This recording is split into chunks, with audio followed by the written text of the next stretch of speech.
Hello. ഞാനാ. ഉറങ്ങിയായിരുന്നോ? ഇല്ല. ബാലയോ? അവൾ ഉറങ്ങാനായി മുറിയിലേക്ക് പോയി. ഇന്ന് എങ്ങനെയുണ്ടായിരുന്നു അവള്? സിന്ധു ഇല്ലാത്ത കുറവ് എനിക്ക് തോന്നാതിരിക്കാനുള്ള ബദ്ധപ്പാടിലായിരുന്നു അവള്. ആണോ? പാവം.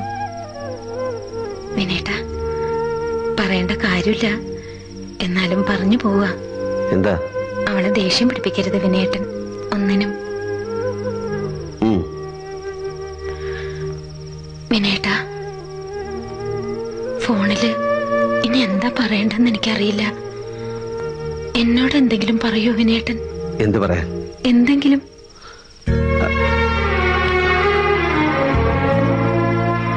I love you, Sindhu. I love you so much. മതി, എനിക്കിത്രയും മതി. ഇന്ന് രാത്രി സുഖമായിട്ട് ഉറങ്ങാൻ